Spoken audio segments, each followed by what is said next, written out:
Hello people and welcome back to Maybe Ismail. In this session we will be continuing with proving trigonometric identities. Now we have already done 2 episodes on this one and I would highly recommend you to go and watch those episodes first if you haven't, only then continue with this one. Also I am wearing a limited edition Seiko SRPK 41 on a leather strap. This is because it matches with my t-shirt. This is one of my favorite watches. Okay, coming back to maths. So here I have the first question. It says I have to prove that sec a minus tan a the whole square times 1 plus sin a is equal to 1 minus sin a. Obviously we'll be starting with whatever is big. So left hand side is sec a minus tan a the whole square times 1 plus sin a. Now the first thing is that we decide, is there any trigonometric identity which I can use, or is there any algebraic identity which I can use. So I can surely see an a minus b the whole square in the first bracket, but what I would say is I would convert the things to sine and cos first and then use my identity if needed. Okay, so this would become 1 upon cos a minus the tan a can be written as sin a upon cos a the whole square times 1 plus sin a. Okay, now these are like fractions because the denominators are same, which means I can combine them and I would write it as 1 minus sin a upon cos a and all of that squared times the 1 plus sin a. Okay, now the square can go to the numerator as well as the denominator, so it becomes 1 minus sin a the whole squared upon cos square a, and the 1 plus sin a remains as it is over here. Okay, now in the denominator the cos square a can be written as 1 minus sin square a, so it becomes 1 minus sin a the whole squared times 1 plus sin a, and the denominator is now 1 minus sin square a, which is actually difference of squares, which is 1 square minus sin square can be written as 1 plus sin a times 1 minus sin a. So this becomes 1 minus sin a the whole square times 1 plus sin a the whole thing upon 1 plus sin a into 1 minus sin a. Now I can see a few things can get cancelled out. So 1 plus sin a and 1 plus sin a goes away. There are two 1 minus sin a's in the numerator because it is a square. So one of them can go away with the thing in the denominator. And I am only left with 1 minus sin a, which is exactly what my right hand side is. Okay, next question. This one says prove that cos cube a plus sin cube a upon cos a plus sin a is equal to cos cube a minus sin cube a upon cos a minus sin a is equal to 2. Now, if you remember, in the first episode, we discussed about a few formulas in which I gave you a cube plus b cube and a cube minus b cube formulas. So, those are the formulas that we are going to use. So, a cube plus b cube is equal to a plus b into a square plus ab plus b square. And in this one, if I have a minus sign over here, this would be negative and this would be, oh wait, this is a negative over here already. Okay, so if it is plus, the first bracket would be plus and the second term of the second bracket would be negative, and if it is minus, the first bracket would be negative and the second term of the, like all the terms in the second bracket would be positive. Okay, so I'll be using both these formulas in the numerator of my left hand side. So the left hand side is cos cube plus sin cube, which can be treated as a cube plus b cube. So it can be written as a plus b, which is cos a plus sin a. So cos a plus sin a. In the denominator, oh wait, I'll write the other bracket also first. So it would be cos square a minus cos a into sin a plus the sin square a. That is the expansion, or maybe factorization, I would say. That is the factorization of cos cube a plus sin cube a, which is cos a plus sin a times cos square a minus cos a sin a plus sin square a, and the denominator is cos a plus sin a. Okay, now this is just the first term over here on the left hand side which I have written. Now the second term, I'll write it down over here. So it would be cos cube a minus sin cube a, which is a cube minus b cube, which is a minus b.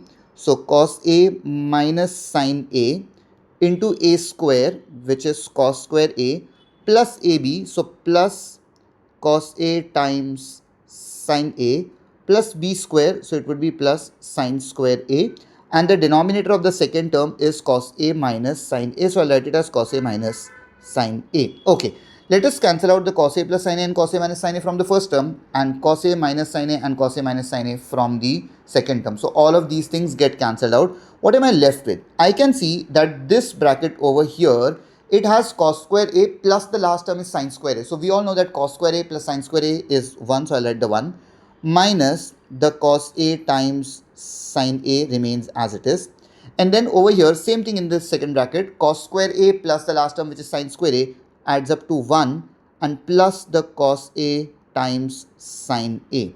Now the positive and negative cos A sin A just goes away, and 1 plus 1 is a 2, and that is it. That is my answer. Now you see, the question probably might look intimidating, but if you just know the identity, you'll be able to do it very easily. Okay. Next question. This one says, prove that tan A upon 1 minus cot A plus cot A upon 1 minus tan A is equal to all of those things. We obviously start with the left hand side. Okay.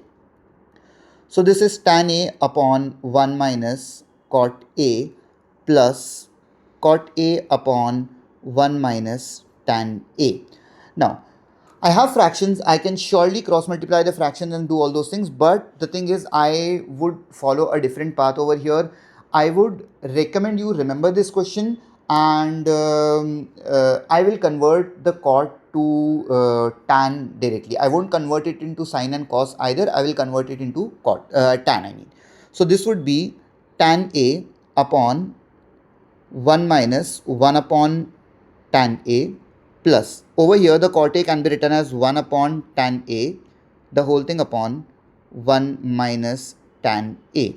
So this thing now becomes tan A upon, this gets multiplied with the 1, so tan A minus 1, so tan A minus 1, and the denominator would be tan A, plus this 1 upon tan A can be written as this, so 1 upon tan A times the other 1 minus tan A in the denominator. I will flip the 1 minus tan A and write it as tan A minus 1. So basically I'll have to factor out a negative sign. So it becomes tan A minus 1. Now why would I do this? Because I see a tan A minus 1 over here, and I should have a tan A minus 1 over here, so that I can factor it out of the two terms. Okay, fine. So now this tan A over here is actually the denominator of the denominator, so it can go to the numerator. So this goes over here and it becomes tan square A upon tan A minus 1. And also this negative sign gets with this positive sign and it makes it negative. So minus 1 upon tan A times tan A minus 1. Now from both these two terms, in the denominator I see a tan A minus 1, so I can factor out a tan A minus 1 from the denominator. So it would be 1 upon tan A minus 1, and after factoring it out, I would be left with tan square A in the first term plus 1 upon tan A in the second term. Now what I can do is, I can cross multiply the tan A with the tan square A over here, and this should now become 1 upon tan A minus 1 times tan cube A plus 1. Oh, basically this would be a minus 1, not a plus 1, because this sign is a minus. Minus 1, the whole thing upon tan A. And now I can again see that in the numerator I have an identity. If I write the 1 as 1 cube, I can surely see that it is a cube minus b cube, which can be written as a minus b into a square plus ab plus b square, and I would do this in the next page. Okay, so what am I left with? I'm left with 1 upon tan a minus 1, 1 upon tan a minus 1, and the tan cube a minus 1 cube can actually be written as tan a minus 1 times tan square a plus tan a plus 1, that is basically the expansion, and I also have a tan a in the denominator. Now the tan a minus 1 and tan a minus 1 would just go away, and I would be left with this entire bracket upon the tan a in the denominator. Now in this bracket, if you see over here, the tan square a and the 1, so 1 plus tan square a can be written as sec square a. So this would become sec square a plus tan a, the whole thing upon tan a. Now the denominator can get distributed with both the terms, so it would become sec square a upon tan a plus tan a upon tan a. Now tan a and the tan a just goes away. The sec square a can be written as 1 upon cos square a. So it is 1 upon cos square a, and the tan a can become sin a over cos a, but the cos would be again in the denominator of the sign, so I just bring it up in the numerator. I cancel out 1 and I have a plus 1 over here. Yeah, so I cancel out a cos a from here and a cos a from here, and I'm left with 1 upon cos a sin a and then plus the 1. I can flip the 1 upon cos a and sin a, so 1 upon cos a can actually be written as sec a, and 1 upon sin a can be written as cosec a plus the 1, and that is exactly what my left hand side, right hand side is. Okay, let us move ahead to the next question. Now this one says, prove that tan a plus 1 upon cos a the whole square plus tan a minus 1 upon cos a the whole square is equal to all of those things. We'll obviously start with the left hand side as we've discussed. So this would be tan a plus 1 upon cos a the whole square plus tan a minus 1 upon cos a the whole square. Now if I see that we had a few rules that we followed, that we need to look for identities which are trigonometric identities, then we have to look for algebraic identities, then we have to look for fractions to solve, and then we have to look for converting everything to sine and cos. Over here I can surely use the algebraic identities, but what I would do is I would convert the tan to sine upon cos first, and then I'll move ahead with using the identity. Okay, now if you observe in this episode, we are kind of neglecting the rules that we made, not really neglecting the rules, we are kind of bypassing one of the steps. Okay, so let's change the tan to sine upon cos. So this becomes sine a upon cos a plus 1 upon cos a the whole square, plus this thing can be written as sine a upon cos a minus 1 upon cos a the whole square. Now these are like fractions, so I can write it as sine a plus 1 the whole thing upon cos a, and all of that gets a square, plus this thing can be written as sine a minus 1 the whole thing upon cos a, and all of that also gets a square. Now the square is for the numerator and denominator obviously, so I can use a plus b the whole square and a minus b the whole square in the two terms. So this would be sine square a plus 2 sine a plus 1, and the denominator would also get the square, so it would be cos square a, plus the other one, it would be sine square a minus 2 sine a plus 1, and the denominator would also get the square, so it would be cos square a. Now when I combine these two terms, because these are again like fractions, so I can write it as sine square a plus 2 sine a plus 1 plus sine square a minus 2 sine a plus 1 the whole thing upon the cos square a can actually be written as 1 plus sine square a. And why do I do that? Because I see in the denominator of my answer it is 1 minus sine square a. So I'll just write it as 1 minus sine square a. Now over here the 2 sine a and the negative 2 sine a just goes away, and I have a sine square a plus sine square a, which becomes, I'm running out of space, but that's okay. Okay, so sine square a plus sine square a is 2 sine square a, and 1 plus 1 is a 2, and my denominator is 1 minus sine square a.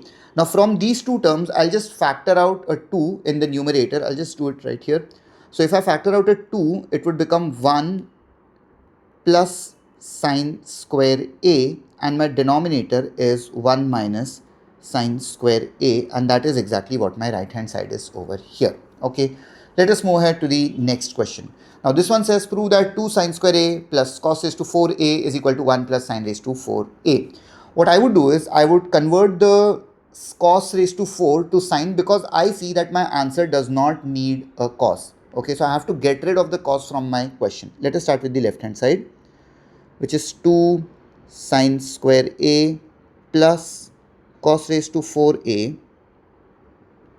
Okay, can I write the cos raised to 4 as cos squares square? Yeah, obviously, because 2 times 2 is 4. So this would be 2 sine square a plus cos square a all squared. Now cos square a can be written as 1 minus sine square a, so this becomes 2 sine square a plus 1 minus sine square a the whole square. Over here I'll use the identity a minus b the whole square, so this is 2 sine square a as it is, plus a minus b the whole square is a square minus 2ab, so minus 2 sine square a, plus b square, so sine square a's square would be sine raised to 4a. I can very clearly see that the 2 sine square a and the negative 2 sine square a, they just go away, and I'm only left with 1 plus sine raised to 4a, and that is it. That is my answer. Next question. This one says prove that sin a minus sin b upon cos a plus cos b plus cos a minus cos b upon sin a plus sin b is equal to 0. Nothing to do, like I can't use any steps and all. The only step which I see over here is to cross multiply the fractions. Okay, so let us start with the left hand side. I won't write the left hand side, I'll just cross multiply it. So sin a plus b times sin a minus b would become sin square a minus sin square b. So a plus b into a minus b it is. So sin square a minus sin square b. Now cos a plus b times the cos a minus b over here would become cos square a minus cos square b, and in the denominator it is cos a plus b times sin a plus cos a plus cos b times sin a plus sin b. So cos a plus cos b plus sin a plus sin b times sin a plus sin b. Okay, now if I look at the numerator, it is sin square a plus cos square a. So these two terms, the sin square a and the cos square a, they would just become 1. And from the negative sin square b and the negative cos square b, I can factor out a negative sign, and it would become sin square b plus a cos square b, and my denominator still stays the same. So the two brackets would remain the way they are. So it would be 1 minus sin square b plus cos square b is again 1, and the denominator, two brackets, they remain as it is. Now 1 minus 1 is a 0. 0 upon the denominator would finally eventually give me the answer as 0. That's it. Okay. Next question. It says prove that cosec a minus sin a times sec a minus cos a is equal to 1 upon tan a plus cot a. Let us start with the left hand side. So this would be cosec a minus sin a times sec a minus cos a. Okay. I can't see any powers, so no algebraic identity, no trigonometric identities, no fractions to solve, so I can convert everything to sine and cos. So this becomes 1 upon sine a minus sine a times 1 upon cos a minus cos a. Okay, let us cross multiply this. So this becomes 1 minus sine square a upon sine a times 1 minus cos square a upon cos a.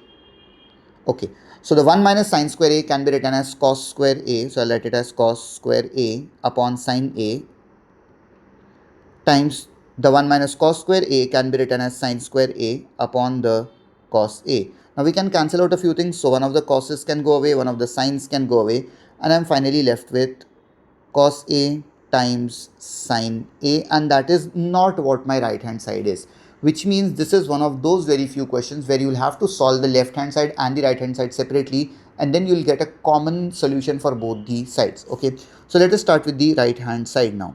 So the right hand side is 1 upon tan a plus cot a. So 1 upon tan a plus cot a. Now tan a can be written as sin a upon cos a, and cot a can be written as cos a upon sin a. So this would be sin a upon cos a plus this would become cos a upon sin a. Let us cross multiply it in the denominator. So it would be 1 upon sin square a plus cos square a, the whole thing upon cos a times sin a. Now the cos a times sin a is actually the denominator of the denominator, so it can come in the numerator over here. So it would become cos a times sin a, and the sin square a plus cos square a just becomes 1, so I don't really bother about that. So this and this, these two terms are actually the same thing. Let us move ahead to the next question. Now this one says 1 plus tan a tan b the whole square plus tan a minus tan b the whole square is equal to sec square a sec square b. Obviously we'll be starting with the left hand side. Okay, so my left hand side is 1 plus tan a tan b the whole square plus tan a minus tan b the whole square. I'll be using the expansion formulas a plus b the whole square and a minus b the whole square. So this would be a square plus 2ab, so 2 tan a tan b plus b square, so it would be tan square a tan square b. Now in the second bracket, again I'll just write it down. So it would be plus a square, so tan square a, minus 2ab, so minus 2 tan a tan b, plus b square, so it would be plus tan square b. Now the positive 2 tan a tan b and the negative 2 tan a tan b just goes away, and I'm left with 1 plus tan square a times tan square b plus tan square a plus tan square b. Now I know that 1 plus tan square is sec square, so I can choose one of those, like one of the tans, either the tan square a or the tan square b can go along with the 1 over here. I'll just let the tan square a go with the 1, so 1 plus tan square a can be written as sec square a. What happens to the other? So from this one and this one, I can factor out a tan square b. So it would become plus tan square b, and in the bracket it would be tan square a plus a 1. Now this is sec square a plus tan square b, and tan square a plus 1 is a sec square a. Now again I would factor out a sec square a, so I'll be left with 1 plus tan square b, and 1 plus tan square b is actually sec square b. So finally my answer is sec square a times sec square b, and that is it. Now does it really matter if I use the tan square a or tan square b in this step over here? No, it does not really matter. I could have used the tan square b also. So from these two I would have factored out tan square a, and then it still just becomes the same thing. Okay, this is a very good question actually. Okay, let us move ahead to the next question. Now this one says prove that 1 upon cos a plus sin a minus 1 plus 1 upon cos a plus sin a plus 1 is equal to cosec a plus sec a. We'll start with the left hand side. Okay, I won't write the left hand side. We'll just multiply it over here, cross multiplication basically. So it becomes cos a plus sin a plus 1 plus cos a plus sin a minus 1, and the denominator, it would actually get multiplied, but you have to be very careful that it is actually a minus b times a plus b, which is a square minus b square. So cos a plus sin a is a and 1 is b. So it would be cos a plus sin a the whole square minus 1 square, which is just 1. Okay. In the numerator, the positive and the negative one can just go away. And what am I left with? I'm left with cos a and one more cos a, sin a and one more sin a. So it is basically 2 times cos a plus sin a. 2 times, I'll write it as 2 times sin a plus cos a. We have 2 coses and 2 sines. In the denominator, I'll have to expand the thing. So it would be a square, so cos square a, plus 2ab, so 2 cos a sin a, plus b square, so cos square a, sin square a, minus the 1. Now the 2 sin a plus cos a remains as it is in the numerator. In the denominator, I can see the cos square a plus sin square a, it would become 1 plus the 2 cos a sin a as it is, and the minus 1. The plus 1 and the minus 1 just goes away, and here I am left with 2 times sin a plus cos a, the whole thing upon 2 cos a sin a, 2 cos a sin a. Now both the 2's from the numerator and denominator would just go away, and I would be left with sin a plus cos a upon cos a sin a. I would distribute the denominator with both the terms in the numerator. So it would now become sin a upon cos a sin a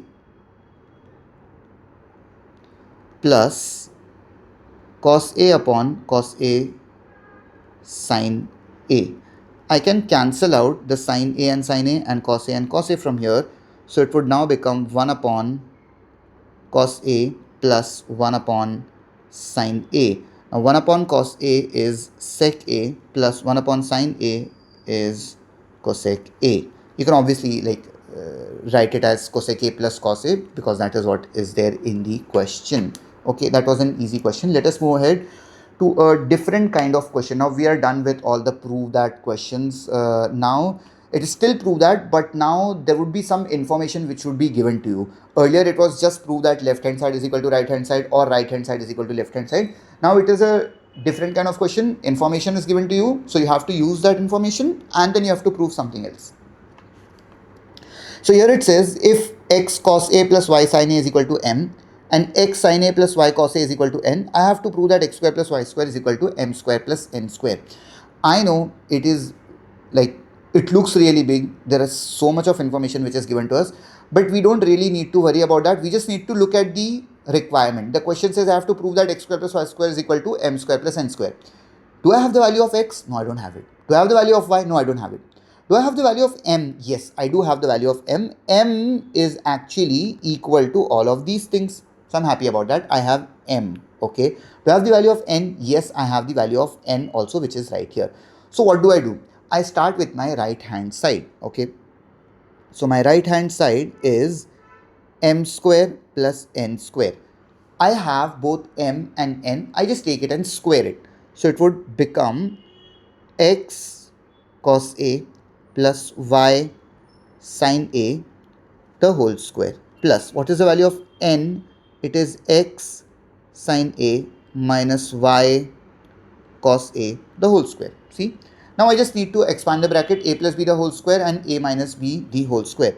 So a plus b the whole square is a square, so x square cos square a plus 2xy cos a sin a plus y square sin square a. Okay, so I am basically multiplying this x cos a y sin a and 2, so it becomes 2xy cos a sin a. I'm just skipping a step, you can say, or I'm just writing it in an order. Okay, that is the first bracket which I have written. Now let us come to the second bracket, which is again a minus b the whole square. I'll just write it below. So it would be a square, so x square sin square a plus 2ab, no, minus 2ab, so minus 2xy cos a sin a or sin a cos a, it is the same thing, plus y square cos square a. Now if you see, the middle terms are positive and negative respectively, they just go away. What do? I can see an x square cos square a, and just below that it is an x square sin square a. Obviously it is being added because there is a plus sign over here in between them. So I can factor out an x square from here. So if I factor out an x square, I'll be left with cos square a plus a sin square a. Now over here I can do the same thing. I can factor out a y square and I'll be left with sin square a plus cos square a. Now sin square a plus cos square a is 1. So both these brackets would just become 1, and that is x square plus y square. And that is exactly what my left hand side is. See, you had to use the information and you had to see where you could substitute the information that is given to you. Okay. Next question, a similar kind of question. Now this one says, if m is equal to a sec a plus b tan a and n is equal to a tan a plus b sec a, I have to prove that m square minus n square is equal to a square plus b square. This time the left hand side can be used because I have the value of m and I have the value of n. Let us try doing it. We'll start with the left hand side, which is m square minus n square. Okay. What is the value of m? It is a sec a plus b tan a the whole square minus, what is the value of n? It is a tan a plus b sec a the whole square. Okay, let us expand the bracket. A plus b the whole square is a square, so a square sec square a plus 2ab sec a tan a plus b square tan square a. Now let us come to the second bracket. So I'll put up a minus sign. Just remember, I am going to say something. Put up a minus sign and then a square. So it would be a square tan square a plus 2ab sec a tan a plus b square sec square a. The thing that I was warning you about is I am supposed to put a bracket over here because of this negative sign. In the previous question, there was a positive sign, so it doesn't really matter. But since I have a negative sign over here, I have to put up a bracket. Okay. Now, everything that is inside changes its sign. So it would become a square sec square a plus 2ab sec a tan a plus b square tan square a, and now this would be negative a square tan square A, negative 2ab sec A times tan A, minus b square sec square A. Now these two middle terms would just cancel out. From the first and this term, like these two terms, I can factor out an A square. So I'll be left with sec square A minus tan square A.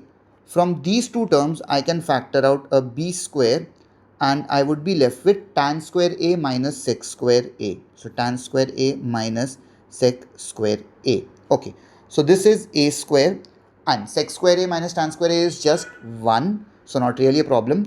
Plus B square tan square A minus sec square A. This is not sec square A minus tan square A. It is tan square A minus sec square A. So it won't be 1. It would be negative 1. And it finally becomes A square minus B square. And that is exactly what the right hand side is. Okay. Let us move ahead to the next question. This one says if x is equal to r cos A cos B, y is equal to r cos A sin B and z is equal to r sin A, I have to show that x square plus y square plus z square is equal to r square. Now anybody who knows a little bit about polar coordinates and Cartesian coordinates, they would realize what this thing is. Like this is an equation of something, and just let me know in the comments this is the equation of what thing. And yeah, if you give me the correct answer, I'll give you something. I'll probably give you a gift. I don't know, but yeah, maybe a book or something. Okay, so it says x is equal to r cos A cos B and y is equal to r cos A sin B and z is equal to r sin A. I have to prove that x square plus y square plus z square is equal to r square. Obviously, I'll be starting with the left hand side because I have x, I have y and I have z. So let us start with the left hand side, which is x square plus y square plus z square. Now, do I have the value of x? Yes, it is r cos A cos B. I'm really happy this time because these things are getting multiplied and not added or subtracted, so I don't have to use the expansion formula. Plus y square, so it would be r cos A sin B the whole square plus z square, which is r sin A the whole square. Now since there is a multiplication sign in between all of the terms over here, everybody just directly gets the square, so it becomes r square cos square A cos square B plus r square cos square A sin square B plus r square sin square A. Now I can just factor out r square from everybody.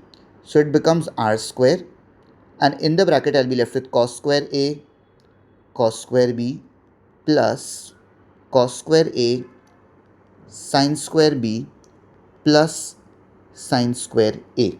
From the first two terms, I can again factor out something. So over here, I can see that cos square A is a common term.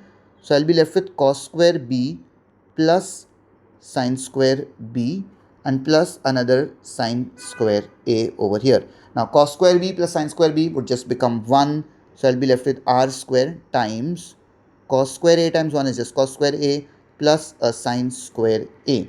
So sin square A plus cos square A would just become 1. And finally, I'm left with r square, which is my right hand side, which is very easy. Last question. Now, this one says cos A upon cos B is m, cos A upon sin B is n. I have to show that m square plus n square times cos square B is equal to n square. Very easy. Let us start with the left hand side. Okay. So, left hand side is m square plus n square times cos square B. Okay. M square would be this thing squared, so it would be cos square A upon cos square B plus n square would be this thing squared, so it would be cos square A upon sin square B, and all of this is getting multiplied with a cos square B. Okay, let us see what I can do. I can see that both the numerators can give out a cos square A as a common factor out. Okay, so it would be cos square A that I can pull out. I'd be left with 1 upon cos square B plus 1 upon sin square B times a cos square B as it is. Okay, let us try to multiply these things in the bracket. So cos square A as it is, in the bracket it would become sin square B plus cos square B the whole thing upon cos square B times sin square B, and I am still left with a cos square B over here. Okay, Now, sin square b plus cos square b would just become 1, and this cos square b can go away with this cos square b. So I'd be left with cos square a times 1 upon sin square b. I can just combine them in a whole square and it becomes cos a upon sin b the whole square. And we know that cos a upon sin b is actually n. So this can be written as n squared, and that is it. Now this is the last video of proving identities. In the next video, or probably we'll make one more video, because I think I'll have more questions from, I don't know, these questions just don't end. Probably we'll make one more video and proving identities, and then we'll also do one episode on how to use trigonometric tables. Okay, so we'll be doing complementary angles. I'll make a video on what allied angles are, that probably 10th graders don't need, but I'll still make a video just for your reference. If you're in grade 11 or grade 12, you'll surely need allied angles. But yeah, the next video would be on complementary angles, and then we'll be doing how to use trigonometric tables to find the values of trigonometric functions for those angles which are not standard angles. So basically not 0, 30, 45, 60 and 90, other than those angles, and also decimal angles. Okay, I think that should be it for this video. Again, just as a reminder, you're not supposed to write anything while I'm writing. All of these things, the questions and the notes which I'm writing, are available in the description as a PDF form. Just open it, download it. You don't have to subscribe or do anything to it, just you get it for free. Okay, thank you so much. Bye bye.